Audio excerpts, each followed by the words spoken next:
Atención, esta frecuencia ha sido tomada por gente a la que le gustan las caricaturas, los videojuegos, los concursos y además defienden que la vagancia es salud. En las mañanas no hago nada y en las tardes descanso.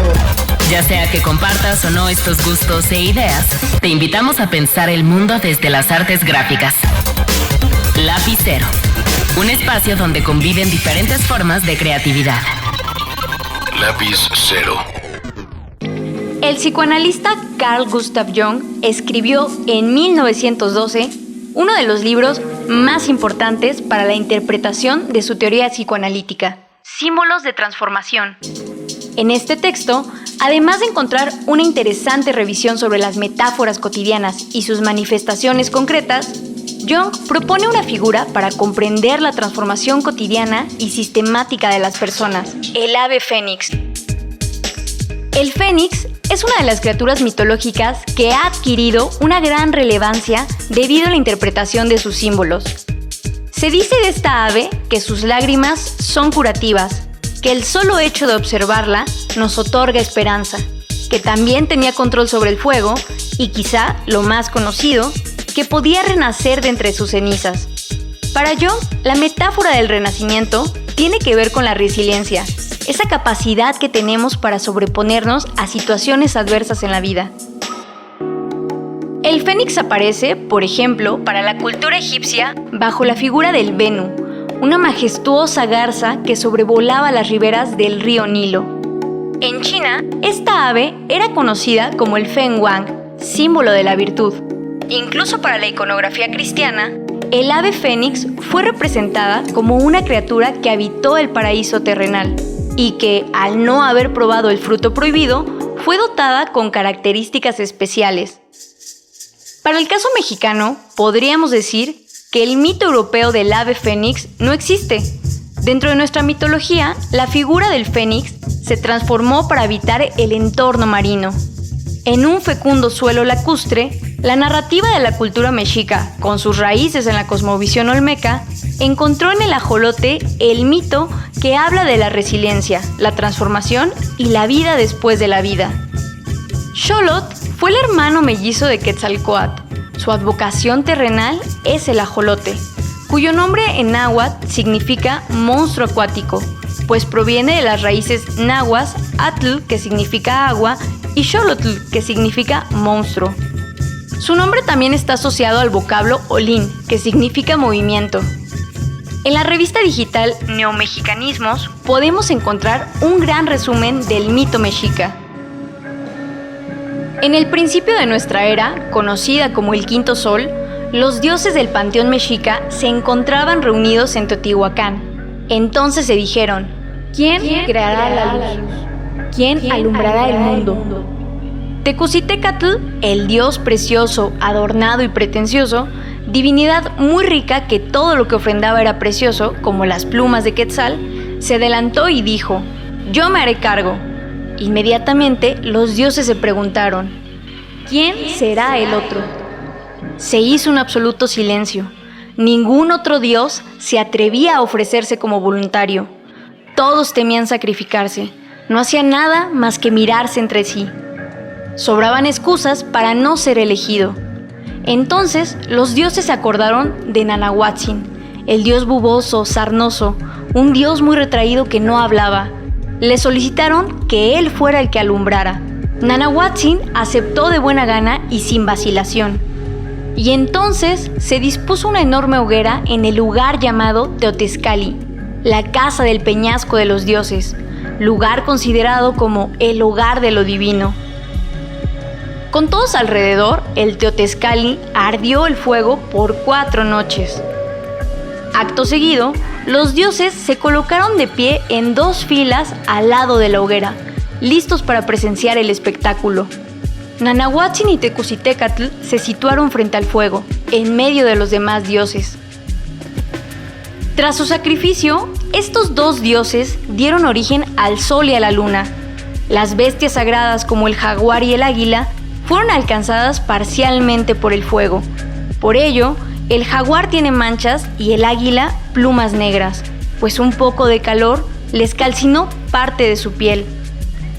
Nanahuatzin se convirtió en el sol por su carácter retraído y la luna fue Tecusitecatl. Después, cada uno de los dioses se fue inmolando frente al Teotzcali para dar movimiento a los astros y a todo en el universo. Ejecatl, deidad del viento, fue dando muerte a cada dios.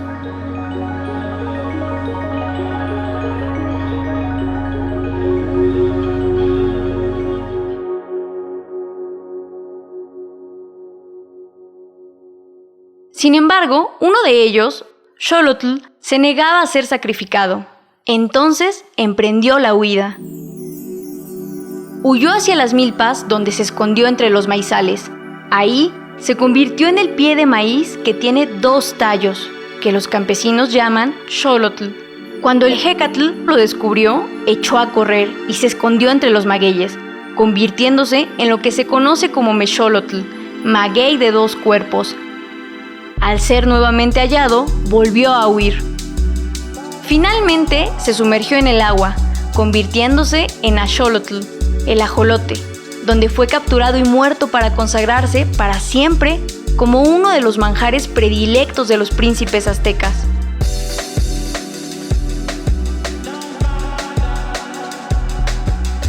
En la revista Arqueología Mexicana, Mercedes de la Garza nos da una interpretación de esta leyenda. Un ser mítico al que se ha relacionado con Xolotl es una figura humana anormal y humilde, Nanahuatzin, que en un mito cosmogónico recogido por Fray Bernardino de Sahagún se transforma en el sol de la quinta edad del cosmos al arrojarse a una hoguera. En cambio, un dios normal, bello, rico y vanidoso, llamado Tecusitecatl, se acobardó y se arrojó después de Nanahuatzin, por lo que se convirtió en la luna. Esta idea tiene un significado moral de condena al falso orgullo y a la vanidad. Ello significa que Xolotl era una deidad oscura y rara, y colaboró en el sacrificio que los astros necesitaban para moverse, y con ello, iniciar la temporalidad y la vida del universo. Pero antes, el dios creó todo lo anormal en la naturaleza, y fue destinado a transportar al inframundo al sol que muere en el ocaso. Una misión muy importante en la dinámica cósmica, que expresa que la oscuridad, la normalidad y la muerte son parte esencial de la vida. El ajolote es el símbolo de la transformación entre la noche y el día. Significa también, para la cosmovisión mexica, el movimiento, Olin. Al igual que la figura del ave fénix, nos habla del cambio y de la resiliencia, pero además de algo distinto, de lo anormal, de lo monstruoso. En su raíz, el monstruo acuático es tan divino como el ave fénix, pero en lugar de apelar a la belleza, nos muestra que en lo anormal también podemos encontrar cosas dignas de admiración y que la resiliencia y las transformaciones no siempre resultan agradables. Para hablar de las transformaciones poco convencionales, como las del ajolote, hoy platicamos con Miguel Poz, artista gráfico originario de Catepec, que encuentra en lo cotidiano la admiración de lo sublime. Guión: Felipe Castillo. Producción: Román Ochoa. Para transformar nuestras vidas, nos encomendamos al ajolote con esta ofrenda en forma de cumbia. Esto se llama Elixir, del grupo de cumbia enmascarada Ambistoma. Yo soy Berenice Rodríguez. Escuchas Lápiz Cero. Elixir de esta tierra, dulce sabor amargo. Elixir de esta tierra, dulce sabor amargo. Cúrame las penas, embriaga los pecados. Cura nuestras penas, embriaga los pecados.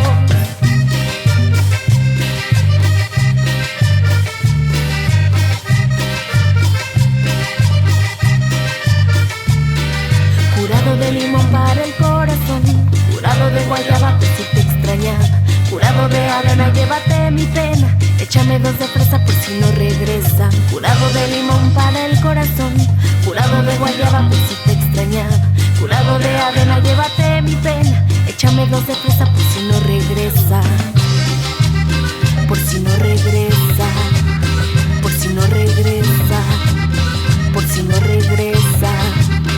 Lápiz cero.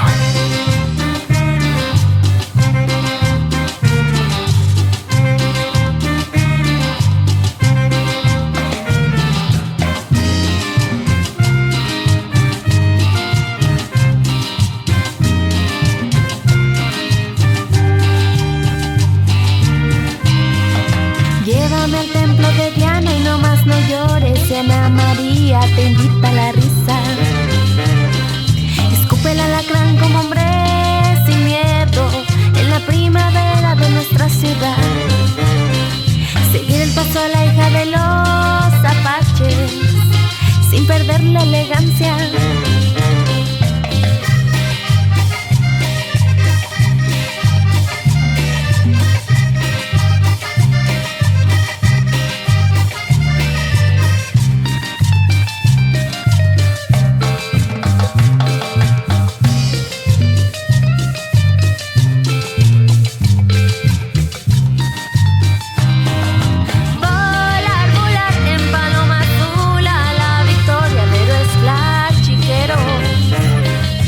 Corre el agua, miel, palo, chupa, mirtos, que se oiga su gorgojeo, desamarra la macana. Llegaron las duelistas.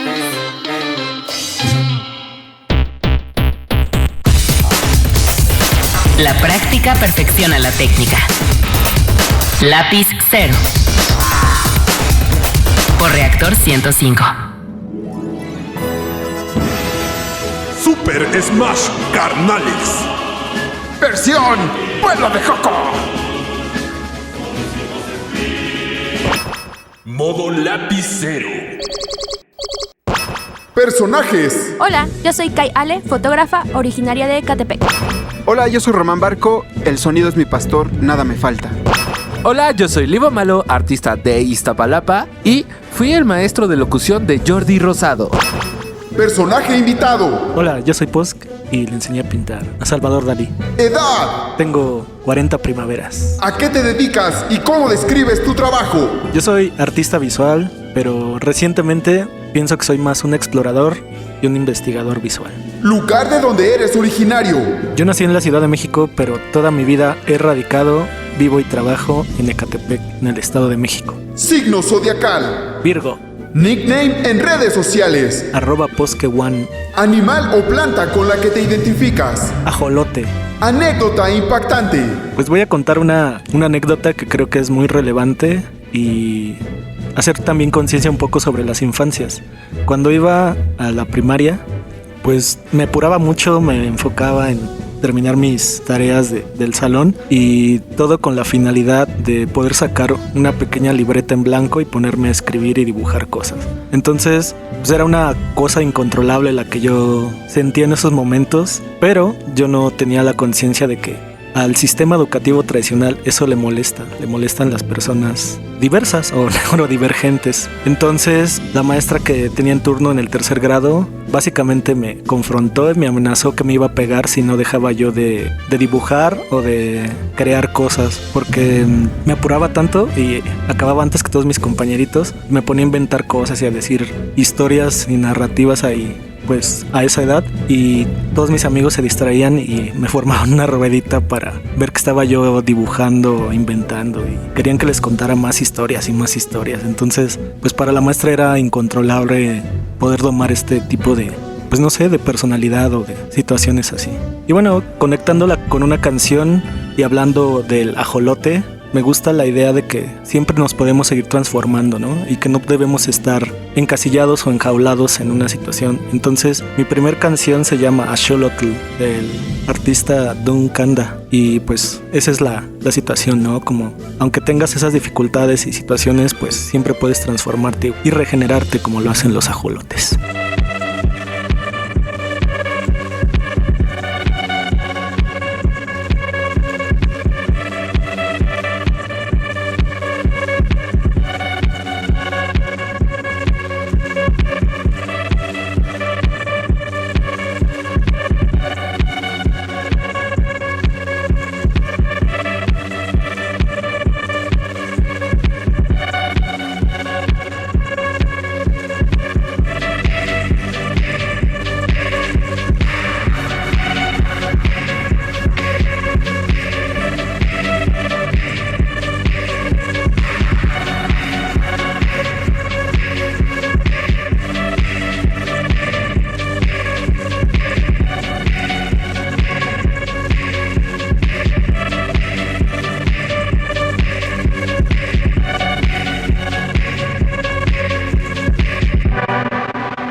Lápiz Cero.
Estamos en una nueva edición de Lápiz Cero.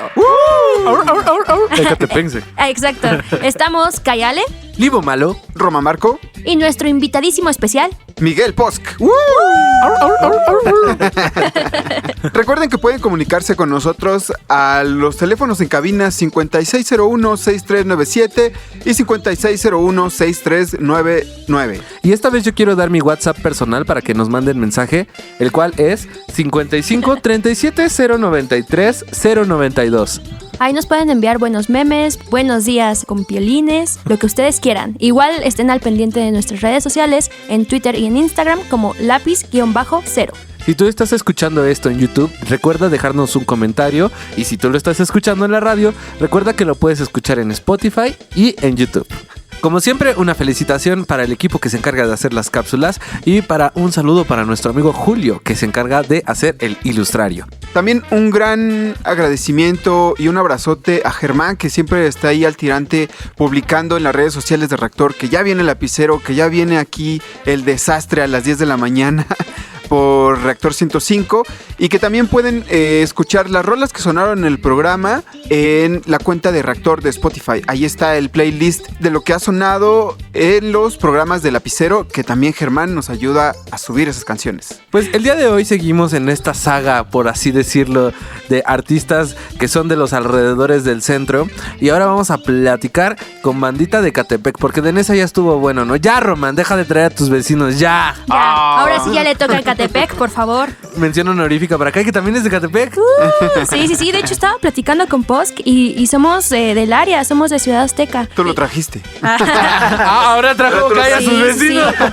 Ustedes traen a sus vecinos, yo traigo a los míos. La próxima semana Los Ángeles Azules son mis vecinos, ¿no? De Iztapalapa. No, pues nos llamaba mucho la atención ahorita que nos platicabas tu anécdota. Digo, eso ya es una plática recurrente, que en la escuela los profesores no están capacitados para darse cuenta de que los niños tenemos otro tipo de capacidades. Otra forma de aprender, ¿no? Que te castigan, ¿no? O sea, ¿tú cómo vivías ese sentimiento? O sea, tú ver a tu profesora tratándote como si estuvieras mal.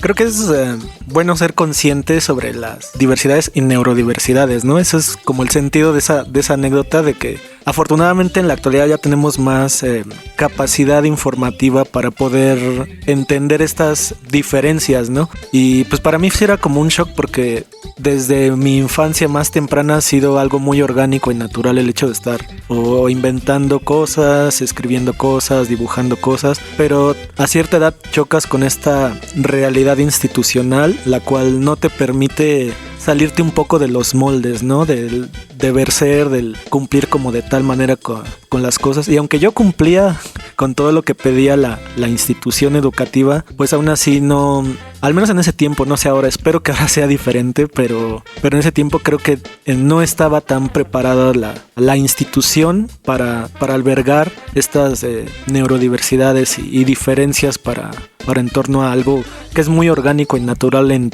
los niños, ¿no? Bueno, quizá no en todos es orgánico dibujar, pero habemos otras personas que tenemos como un hiperfoco hacia esas cosas desde la infancia, ¿no? Entonces creo que es importante ser consciente de eso. Ahora ya existen herramientas conocimientos que pueden ayudar a cualquier persona y claro, a los docentes a llevar mejor a sus alumnos, ¿no? Una gran herramienta es no pegarle a los niños, ¿no? Sí, no, por favor, no, eso. Para empezar, podría ser. Del año de la... No, eso ya no. Eso sí ya no se hace, ¿no? Si tú que nos estás escuchando eres maestro, pues dales chance a No los les pegues. niños, no les pegues, apenas están aprendiendo, pues, cómo es la vida, ¿no? Entonces, oriéntalos. Y bueno, siguiendo con la plática, cuéntanos, Miguel, ¿qué es lo que te inspiraba cuando eras niño? ¿Qué te ponías a dibujar? Y si esa inspiración o eso que te llegaba para que plasmaras ahí tus trazos, sigue aún presente. Sí, yo creo que hay algo que es importante ya ahorita en una etapa adulta, como la reflexión de en torno a todo aquello que estuve expuesto. Lo primero que a mí me marcó fueron las caricaturas japonesas, el anime. Lo primero que yo tuve como un acceso fue, por ejemplo, Robotech, que fue un anime que pasaban con el Canal 5. Y llegaba a la primaria y era algo que a mí me mostró una total visión diferente sobre el futuro, la cultura.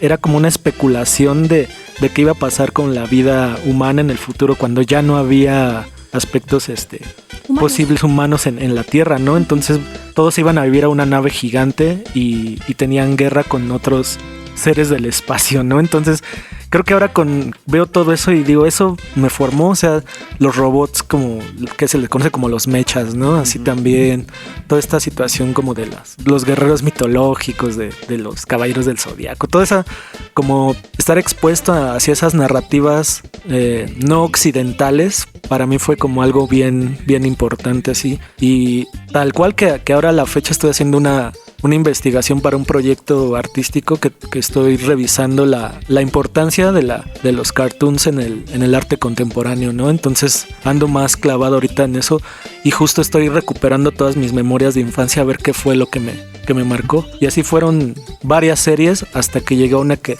sí es un parteaguas que se llama Lane Experimental Series. Y esa sí es un viajezote así, tanto entender a Dios como concepto en el entorno digital, a muchos aspectos como filosóficos, y está bien interesante. Y de ahí Evangelion también. Y, no, pues sí me fui. Diosito Evangelion. Sí, pues todo eso fue como mi primer forma de acceso a las visualidades, ¿no? Y de ahí ya sucedió algo interesante porque fue un entrecruce después de todo como mar de anime que yo iba a las primeras convenciones a comprar pósters. ¿Con cosplay o sin cosplay? No, sin cosplay. Me faltó confianza. Es importantísimo cómo el consumo de caricaturas nos hace reflexionar, porque hay justamente diálogos ahí que son muy importantes. Son complejos. Y son complejos, ¿no? Y nos ayudan justamente como para la reflexión de nosotros mismos como de nuestra sociedad. Sí. Y hasta de un yo ya adulto, ¿no? Sí, exacto, sí. Y también es bien interesante cómo muchos de los artistas que nos han visitado en el lapicero, sus primeros acercamientos a las artes fueron el anime. O sea, también ahí me incluyo. De hecho, pues yo dibujo gracias a un manga que leí en la secundaria que se llama Bakuman, que también está adaptado a anime. Evangelion me ha sacado de más de una depresión. Y al final está lleno de referentes visuales. Por ejemplo, los japos demuestran mucho su cultura o su historia, pero con narrativas totalmente nuevas, contemporáneas, que ni siquiera sabes que tienen de referencia sus guerras, su cultura, su cosmovisión. Entonces, sí, es que son diferentes sensibilidades, ¿no? Porque aquí nos llega mucho, por ejemplo, la cultura gabacha, que es totalmente diferente, ¿no? Es una apología a las guerras, porque... O de superhéroes, ¿no? De superhéroes, ¿no? En donde siempre gana Estados Unidos nos salva y demás. Y que de alguna manera Japón, a través de sus películas o de sus animes, nos muestra esta visión de los vencidos. También como morros que muchas veces nace ser lejos de museos o de estos espacios culturales, pues lo que sí tienes es el 5. Bueno, la televisión abierta, y eso te vuela la cabeza. Es el acceso a cultura más grande que puedas tener en cierto momento y en cierta etapa, ¿no? Pero a mí me gustaría saber cuál va a ser la siguiente canción que escogiste y por qué. La siguiente canción es algo importante que tiene que ver con lo que estoy investigando actualmente. Hay un concepto que se llama jauntología, Que... De Hamtaro. Casi, pero no. Rayos. Lo acuñó un filósofo que se llama Jacques Derrida y luego lo retomó un escritor contemporáneo que igual escribe mucho sobre música y cultura que se llama Mark Fisher. Entonces esta idea habla sobre lo espectral y lo fantasmal en la cultura, cómo las ideas antiguas siempre permean el zeitgeist de este tiempo, ¿no? Zeitgeist, palabra alemana que significa espíritu del tiempo. Como el momento, siempre esas ideas anteriores siguen permeando la actualidad de la cultura, ¿no? Y generan a veces un tanto un pesimismo porque nunca estamos como en completud, ¿no? Siempre estamos como en esa falta de algo, como en ese fantasma, ¿no? En eso aquello que no existe. Entonces me interesa mucho ahorita este concepto para hacer trabajo artístico y se relaciona igual un poco con la memoria, con el vacío, con la falta, por aspectos que estoy viviendo personalmente. Entonces me gustaría... de tu obra con referencias filosóficas, teóricas, y me hace pensar que tú trabajas más como un científico que como a veces pensamos que trabaja un artista, que es sentarse a ver el papel y sentir inspiración. ¿Eres científico acaso? Pues más bien yo creo que ya en esta edad comprendo mejor mis procesos de producción artística. Entonces me es interesante como deconstruir esa misma idea como un poco bohemia del artista que está pintado y solo está enfrente de la obra, sino es muy importante entender que en los procesos de producción artística existen periodos previos de investigación, de planteamientos vivenciales, de percepción, de reconstrucción de memorias narrativas, de muchas formas de entender y de adaptar lo que estás sintiendo. Por eso yo más que un artista visual ahora me considero un explorador visual. Tengo una idea en la actualidad en la cual para mí el arte es como laberíntico. O sea, a mí me gusta como entrar al proceso de producción y entiendo que es como un laberinto que te va a llevar por múltiples caminos donde ya tienes ciertas guías y caminos, pero no sabes hacia dónde va a terminar tu proceso de producción artística. Porque, por ejemplo, yo ya tengo varias salidas en mi trabajo, tanto fotografía, pintura, dibujo, instalación, a veces animación, y también pretendo hacer algo más sonoro después. O sea, me gusta en general las visualidades y para eso necesito entender qué es lo que estoy haciendo, qué es lo que me da sentido, ¿no? Realmente yo creo que el arte para mí es una producción de sentidos más que una producción de objetos culturales como tal. Y mi arte quizá tiene ya mucho interés en la actualidad sobre lo procesual, sobre cómo los procesos van desarrollando y generando imágenes, conceptos, ideas, brincan, van, vienen. O sea, es bien divertido ya cuando llegas a la etapa de que se vuelve tan complejo como justamente un científico, ¿no? Leer, experimentar y todo eso. Bien completo, así tú eres un científico del siglo XVI en donde son los que se tenían que inventar sus herramientas para poder seguir investigando. Más como un alquimista, ¿no? Un alquimista. Como Fullmetal Alchemist. Vamos a hablar de anime otra vez. No es cierto. Te lo puedes imaginar como si estuviera con frascos que va mezclando en una cosa con la otra y sale mal, pero ese resultado no está mal, salen las chicas superpoderosas. Entonces, es que es eso. Y de hecho también hasta puede ser como los filósofos de ese tiempo, también eran matemáticos, ¿no? O donde también eran artistas. Entonces, diferentes caminos hace más completo tu mismo sentir, ¿no? Sí, justamente, ¿no? Como que los científicos tenían que saber de todo porque todo se conjuntaba y gracias a ello... No me des clases, Román. Yo no vengo a eso. Vengo a disfrutar de una charla, Román. Sí. Es más, mejor, ¿sabes qué? Vámonos a un corte. Los descansos también son parte del juego. En un momento regresamos a Lapicero. Platica mucho en clase. Bienvenido a Lapicero. En este momento cierra los ojos. Estás sintiendo que te están rozando los dedos. ¿Por qué? Porque es el viento. También lo sientes en tu cuello y en tu rostro. Sientes el frío porque estás a una altura que no estás acostumbrado. Estás en la punta del cerro. Sientes el viento que te jala y te regresa. Y de repente abres los ojos y ves que hay una cara del Dr. Simi. Sí, amigos, estás en Ecatepec. Pero ¿por qué estábamos arriba en el viento con el cerro? ¿Cómo? ¿Por qué? porque Ecatepec significa el Cerro del Viento. El Cerro del Viento. El programa hoy está lleno de altas referencias, filosofía, mitología y científicos. No más, o sea, denos un Fonca. Eso ya es tema de Fonca. Pero quien sí se merece un Fonca es aquí Miguel. Cuéntanos cuál es el arraigo que tienes con Ecatepec y también la investigación que has hecho al respecto. Bueno, Ecatepec es actualmente para mí, o en general, las periferias son para mí un laboratorio importante de trabajo y de producción de sentidos nuevamente, porque se puede como entender que hay multiplicidad de pensamientos, de formas de habitar, de arquitecturas. Es algo híbrido y diverso. A partir de estos análisis, estudios, yo comencé una serie hace ya varios años de pintura que son animales zoomórficos, que tienen esa parte animal y parte humana. Entonces para mí es como hablar de que estos personajes nunca pierden su animalidad, ¿no? Y es curioso porque en general, como en la nota humorística o la situación humorística de internet, se percibe Ecatepec como esto, ¿no? Como un lugar más salvaje, más complicado, peligroso. Entonces es como de, bueno, si eso están pensando en general, o hay una percepción colectiva sobre Ecatepec que es peligroso, salvaje y violento y etcétera, no podemos negar ni romantizar este tipo de cosas. No es como ese rollo de romantizar la pobreza, no es por ahí la situación, sino es más bien entender toda la diversidad, el mosaico cultural que la periferia o Ecatepec representan para mí. Entonces yo salgo a la calle y hago como mis derivas así, como lo harían los flaneurs del siglo pasado, a buscar qué hay en la calle. O sea, realmente para mí ese es el espacio de experimentación, ir en la bici, estar observando qué sucede en la periferia, las formas de producción o de adecuamiento que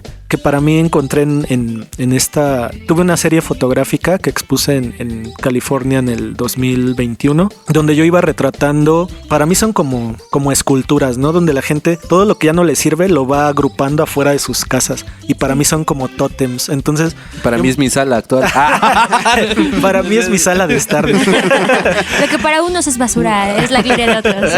Sí, pero se me hizo interesante cómo construyes el sentido y mezclas. Eso yo ya he llegado como a un punto bien interesante de entender que al menos esa zona donde yo habito, mi contexto o mi territorio, está creado por una cohesión de diferencias donde creas un sentido a partir de muchos sinsentidos. O sea, eso para mí sería como la percepción actual de lo que estoy haciendo, de analizar mi contexto para mi producción artística. Entonces, son híbridos. Por tal motivo, uno de mis temas importantes es la identidad. La identidad tanto colectiva, propia, entenderla, igual las memorias y los procesos, qué es lo que está sucediendo en mi contexto inmediato, en mi realidad, en mi tiempo, y a partir de ahí verme yo como un filtro, como un transformador de todo este sentido y que deviene en imágenes, en fotografías, en videos, en X cosa, en tatuajes también. Entonces, es eso, ¿no? Creo que es importante la exploración del territorio como una posibilidad de transformación. Que también se conecta incluso con esta frase que nos robamos de Gibran Turón, la de la vagancia de salud, ¿no? O sea, salir al ocio para encontrar y darle sentido, que también... El sinsentido es parte, ¿no? Sí, y que muchas veces tú ves a tus hijos, porque yo sé que quien nos está escuchando ya tiene hijos. O puede que no, puede que sí. Que luego les gusta andar en patineta, ¿no? Entonces, muchas veces los skates tienen ese ojo de salir a la calle a ver qué espacio, qué banqueta podría ser funcional, o en general... Muchas veces los morros salen a explorar, a caminar, así, nada más. ¿Por qué? No tienen nada que hacer, no tienen tal. Pero en realidad es justo ese proceso, es una metodología que si a lo mejor mucha banda sigue haciendo, lo puede llevar hasta este punto, ¿no? O sea, como tener una obra que te lleve a exponerla en otros lados y también conectarte con banda de todo el mundo. Como esta idea de la calle como un laboratorio de experimentación que nos contabas y que también justo todo este trabajo te ha llevado a resignificar el espacio en donde vives, ¿no? Son contextos, pues sí, que viven ciertas carencias, son contextos complejos, multiculturales también, que no vamos a negar la violencia que se vive, pero que apostamos también por nuestro espacio en donde crecimos. Bueno, está de nuevo esta situación que se vive, ¿no? Aún se vive, en donde todos los espacios culturales están en el centro de la ciudad, ¿no? Hay que apostar por nuestros espacios también, y hay proyectos culturales que se están gestando también en la periferia de la ciudad, ¿no? ¿Tú cómo abonas a eso? Cuéntanos qué es lo que haces para resignificar tu espacio y también para apostar a que el arte puede estar en las periferias. Creo que es importante entender nuevamente tu contexto cercano, analizarlo, sentirlo, vivirlo. No es como exotizar lo que estás viviendo, ¿no? Sino más bien es realmente como presentar. Para mí actualmente el arte presenta más que representa, ¿no? Hay una forma de presentar el aspecto vivencial y es importante ahorita en mi producción artística. Entonces creo que es importante la idea de descentralizar la producción y la oferta cultural, ¿no? Entonces para mí ha sido una idea recurrente en la actualidad de que el arte tendría que ser un poco más democrático y accesible a todo. Y es importante, por ejemplo, este tipo de espacios o de creaciones en proyectos diferentes para mostrar todas esas posibilidades de existencia de los creadores, creadoras, artistas, colectivos, proyectos culturales que se gestan desde la periferia y se quedan ahí o mutan hacia otros lados, ¿no? Como en mi caso, que he podido presentar este tipo de proyectos que se gestan desde mi realidad inmediata, pero los puedo presentar en una galería en Oceanside, California, ¿no? O en Alemania o en otros lados. Entonces, cómo el arte se convierte en un motivo o en una herramienta de diálogo cultural con las y los otros, ¿no? Eso es algo importante. Que también está chido porque se conecta con una frase que no sé quién sea, pero la primera vez que la escuché fue de Román, que decía: habla de tu barrio y serás universal. Como poder empatizar y decirte, no ma, un carnal de Catepec tiene mucho en común con un güey de otro barrio de tal vez de la periferia de Alemania, ¿no? Y tú piensas que, o latinoamericano, porque arriba Latinoamérica, y no lo sabes hasta que existe como que este diálogo y que al final es como sí salir, pero es de, ya salimos aquí y ya me regreso a mi casa, porque me gusta estar en mi casa, que en este caso pues, Catepec. Seguimos trabajando y después volvemos a hacer estos conversatorios que pueden ocurrir en Ciudad de México, en El Salvador, en Alemania, en Japón. O sea, eso está bien chido. Sí, y como dice Posk, no es exotizar. No es exorcizar. No se trata de exotizar, más bien es de nutrir la visión. Hay múltiples visiones de un mismo mundo. Sí, ¿no? Aparte hay un montón de banda que lleva años hablando de mostrando como la visión de la ciudad que le toca vivir, y muchas veces esa ha sido pues una que folcloriza o exotiza. Y es de, güey, ya podemos nosotros contar nuestras propias narrativas. Entonces, eso es lo más chido. Es como de, te voy a hablar de mi colonia, desde mi colonia. ¿Por qué? Porque es lo que nosotros vemos. Igual y atravesarlo con otros temas, como lo que nos decías, estos ecos, fantasmas, familia. Anime.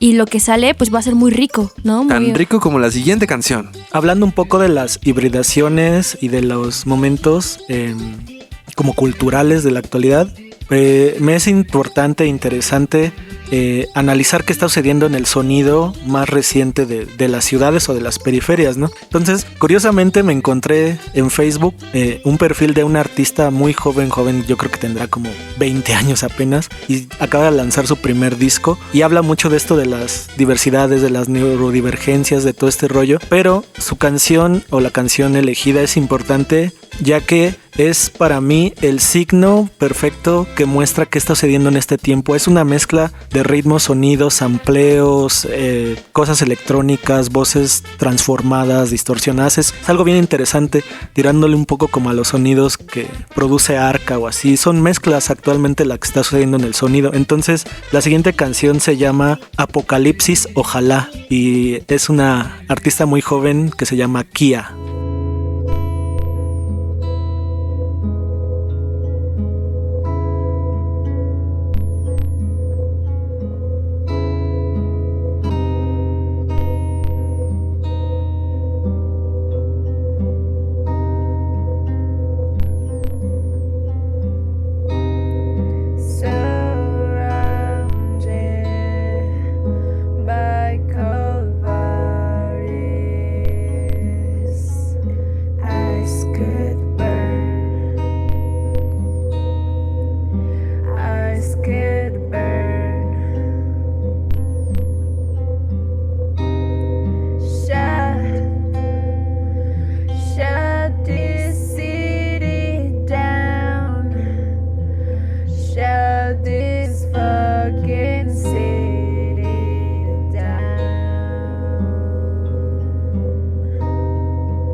Y bueno, acabamos de escuchar Apocalipsis, ojalá, de Kia. Y volvemos con nuestro invitadísimo especial, Posk. Ya para terminar el programa, Miguel, cuéntanos qué es lo que estás trabajando ahora y cómo lo estás desarrollando. Pues mi producción actual está girando más en la cuestión del dibujo. El dibujo entendido igual como una posibilidad de expresión más inmediata, que es puedes generar quizá más piezas más rápido que en el entorno de la pintura. Entonces me interesa como esa inmediatez o esa posibilidad. Me gusta ahorita mucho trabajar con tinta porque es como la acuarela es líquida y no son controlables. Entonces me gusta esta idea de que el material también pueda tener como una vida propia e ir vinculándose con tus desarrollos, tus movimientos del cuerpo. Entonces, en la actualidad estoy haciendo una serie de dibujos que hablan sobre como astronautas de la periferia. Y nació a partir de escuchar una canción justamente de el grupo Invisible que se llama El Anillo del Capitán Beto. Pero entonces habla como de una narrativa de un conductor de microbús, allá en Argentina llaman el colectivero, que se va al espacio, ¿no? Y se va a vagar y hace como diversidades. Pero entonces, dentro del desarrollo de esta idea, se me hizo interesante plantear cómo cuando la gente va, o muchas veces he ido en el transporte, en el metro, y mucha gente va durmiendo, ¿no? Va como soñando, va como en este rollo cansado porque muchos habitantes de la periferia, apenas leí un texto que habla sobre la población flotante que es Ecatepec, ¿no? Entonces vas y vienes, no eres ni de aquí ni de allá, ¿no? O sea, vas a dormir a Ecatepec, pero realmente la mayor parte de tus días la pasas en la Ciudad de México. Sí, tu desarrollo, tu trabajo, sí, tu escuela, sí, todo está en la ciudad. Entonces es una característica importante que son como viajeros y migrantes del diario, ¿no? Entonces para mí esa exploración se me hizo interesante. Cómo hay una necesidad o una urgencia de caer en esta idea un poco ficticia y peligrosa del desarrollo y la modernidad y el progreso, ¿no? Entonces yo he escuchado y he platicado con mucha banda de la periferia, de la orilla, que dice esto, es que yo necesito salir de aquí, porque aquí la percepción de mi lugar es eso, sucio, violento, peligroso, oscuro, complicado. Y existe una idea o una imaginación en la mente de muchas personas que si tú vienes y te insertas en la ciudad, aún con la gentrificación y tengas que pagar unas rentas elevadísimas y solo te alcance para comer, pues tú ya la libraste, ya brincaste y ya eres alguien más desarrollado, ¿no? Entonces, para mí es como esa idea curiosa de individualizas una idea, una imaginación y creas una realidad que no sé si se corresponde realmente con lo que se está viviendo, en ocasiones sí, en ocasiones no, pero hay una idea muy extraña de este explorador que necesita irse y mirar qué hay en ese otro lado, ¿no? En el lado de la modernidad. Entonces ese astronauta es la metáfora de, pues estoy en mi lugar periférico y en mis dibujos aparecen como el contraste de sitios como un poco destruidos con edificios muy modernos, ¿no? Y en el centro están el metro que te lleva. Sí, están los personajes y los transportes o van cargando cosas o se llevan cosas de sus lugares de memoria. Hay muchos conceptos que se vinculan y desarrollan en esta serie de dibujos que para mí son como ya, creo que ya más maduros y más cerrados en cuestión conceptual, en cuestión técnica, en cuestión estética. Hay una parte que es quizá curiosa que estoy comprando en los tianguis, estos animalitos de plástico pequeños que se usan para maqueta o eso. Entonces son mis modelos en una parte de los dibujos. Y para mí eso habla como también de la necesidad de revisar lo que está pasando a nivel ambiental, ¿no? Entonces, quizás si ellos son mis modelos de retrato ahí en los dibujos, si no prestamos atención también a estas problemáticas, quizá va a ser lo único que nos queda, ¿no? La figura de plástico en lugar de las otras cosas. Hay un poco un sentido pesimista quizá en esta producción artística, pero me es importante hablar no desde la comodidad ni desde la exotización, sino desde un planteamiento vivencial y de cómo yo percibo mi identidad y la identidad de los otros y mis propias problemáticas. Nuevamente no romantizar los problemas de la periferia, sino hablarlos de frente, dialogarlos y confrontar toda esta situación que está sucediendo. Oye, y parte de el trabajo del científico es también obtener remuneración. Sí, creo que todos comemos, ¿no? Sí. Tenemos la necesidad de comer. Y bueno, creo que una duda de todo nuestro público, ¿cómo te mantienes como artista? Yo, desde mi tierna infancia o juventud, empecé a tener mucho vínculo con las escenas como underground y alternativas de producción cultural, ¿no? Entonces, cuando caes con esta ideas o situaciones, pues me topé mucho con esta idea del do it yourself, ¿no? Así que esta como autogestión punk para poder lograr y capitalizar y autosustentar tu propia producción artística. Entonces, pues dije, bueno, pues si no puedo yo ganar una beca o hacer esto, pues no me voy a quedar llorando porque no me dieron un Fonca o no me dieron alguna situación. Entonces más bien empecé a entender que si de mis propias ilustraciones o imágenes creaba una diversidad de posibilidades, tanto de obra pictórica para clientes quizá un poco ya más coleccionistas o otra situación, pero digo, la idea de hacerlo como más democrático es también crear stickers, pines, playeras, hacer mercancía que sea accesible para otras personas. Tanto hay gente muy joven que sigue mi trabajo, pero pues a lo mejor no tiene en ese momento la solvencia para comprar una pintura grande, ¿no? Pero sí puede a lo mejor acceder a un pin, a unos stickers, a unas bolsas, a unas playeras. Y para mí esa es la jugada, ¿no? De autosustentar con todas estas posibilidades, desde proyectos de murales grandes con marcas comerciales, hacer tatuajes también y hacer mercancía para venta un poco más accesible y más rápida. Entonces entendí que la forma es diversificar una propuesta artística, quitándose también el prejuicio, no, es que si haces mercancía y te prostituyes y la obra y... Sí, no, hay que comer. Eso es para ricos, eso es para ricos. Y sobre todo si venimos desde un lugar que ha tenido más carencias que otras posibilidades para desarrollar arte, pues ¿qué vas a hacer, no? Pues te metes a lo mejor... Yo empecé curiosamente haciendo playeras de aerografía en los tianguis así para sacar una lana, porque pues en ese momento no había un apoyo para seguir pintando. Entonces pues me ponía a pintar playeras de aerografía y venderla en los tianguis, y pues de así, solo así es realmente estarle rascando, buscando, concentrándote.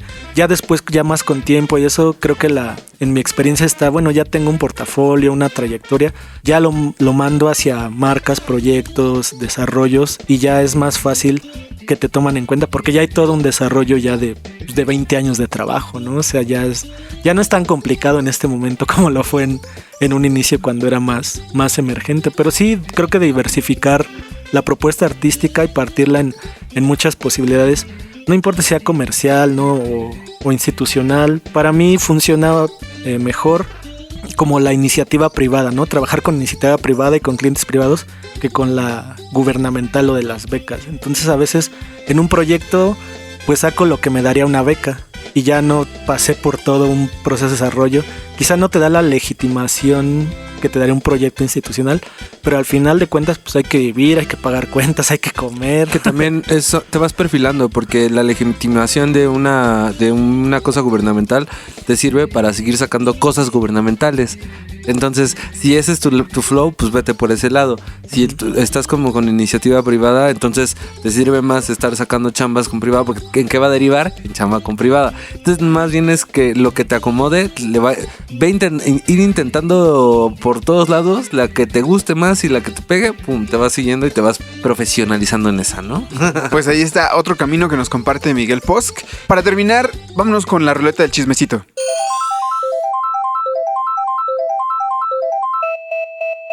Cosas que más te gustan de ser mexicano. Pues creo que algo que cuando estás en otras culturas o tienes la posibilidad de viajar y hacer algo, creo que lo que siempre extraña a uno es la gastronomía mexicana. Hay unas cosas demasiado gratificantes aquí en México en cuestión gastronómica. Igual creo que el uso del lenguaje, toda la capacidad que ha tenido el mexicano para torcer, modificar, adaptar el lenguaje, los mismos sonidos, la situación como de los colores, que creo que aquí es eso, nuevamente es un mosaico de diversidades, de entendimientos, de posibilidades culturales, toda la historia que también hay detrás de las culturas antiguas y ancestrales de esta zona del continente es bien importante e interesante. Las propias narrativas históricas quizá, ¿no? Por ejemplo, en mi caso tenemos un vínculo familiar por mi apellido, que es Montaño, con uno de los personajes de la revolución, que fue Otilio Montaño, el que desarrolló todo el planteamiento del movimiento zapatista de Emiliano Zapata. Entonces como que mi linaje viene de por ahí, tiene conexiones hacia esa parte también histórica. Entonces conocer todo este desarrollo y situaciones históricas, culturales, de lenguaje, sonoras, visuales, de arquitectura, o sea, México es bien rico, es un mosaico bien rico en cultura y oportunidades también. Estoy llorando. Estamos llorando, muchas gracias. Gracias por venir, Posk. No, gracias a ustedes. Y pues ya saben, recuerden mandarnos mensajes a @lápiz_0_ y también mándenle mensaje a Posk. Sí, chequen todo su trabajo, ya vieron que ya se vienen cositas, fueguito. ¿Nos repites tus redes sociales? Aparezco en prácticamente todas las posibles y existentes como @poskeone, POSKEONE. O igual, si me lo googlean con mi nombre Miguel Ángel Montaño, también aparecen muchas cosas y videitos y chucherías ahí en el internet. Perfecto, pues fue un placer, muchachos. Como un sábado más. Gracias a Felipe Castillo, a Berenice Rodríguez y a Julio Bernal, que también son parte del equipo. Gracias a Reactor por brindarnos el espacio. Recuerden seguir a Reactor en las redes sociales como @Reactor105. Y a nosotros que estamos aquí presentes nos pueden encontrar como @KaiAle, @LivoMalo y a mí como @RománBarco. Y hablando un poco como de estas situaciones de distopías, de futuros posibles devastados, así hablando en términos naturales o sociales o lo que sea. Esta canción ha sido parte del soundtrack de esos pesimismos pictóricos o dibujísticos, y también en pandemia fue como mi himno, porque esa sensación de no sabías si ibas a vivir o a irte, ¿no? Entonces esta canción habla de esa vida diaria donde no hay nada más que bailar hasta que llegue la muerte, de Depresión Sonora.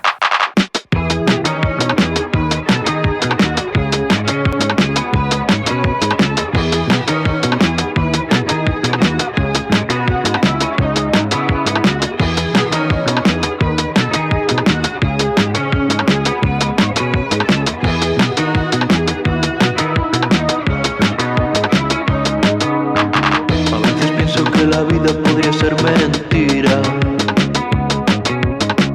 Me levanto cada día y no sé qué hago aquí. Vivo en un bucle disociando mi alegría. Fumo en el baño pensando si estoy triste o feliz, triste o feliz. Salgo a la calle y llevo chándal gala. Voy a ver a mis colegas a ver qué me aguanta. Llevo semanas sin salir de mi casa. Tengo ganas de drogas, música y fiesta, y no volver a la cama. Baila, baila. Compañeros del lapicero, aquí está el señor Montaño, que nos trae un plan para la siguiente revolución. ¡Eso! ¿Cuál es el plan? El plan es tomen agua y duerman sus 8 horas. Se trata de divertirte y de sumar esfuerzos. De adaptar el objeto que tengas a la función que necesites. De tener tiempo libre para el ocio y la experimentación. Lápiz Cero. Todos los sábados a las 10 a.m. por Reactor.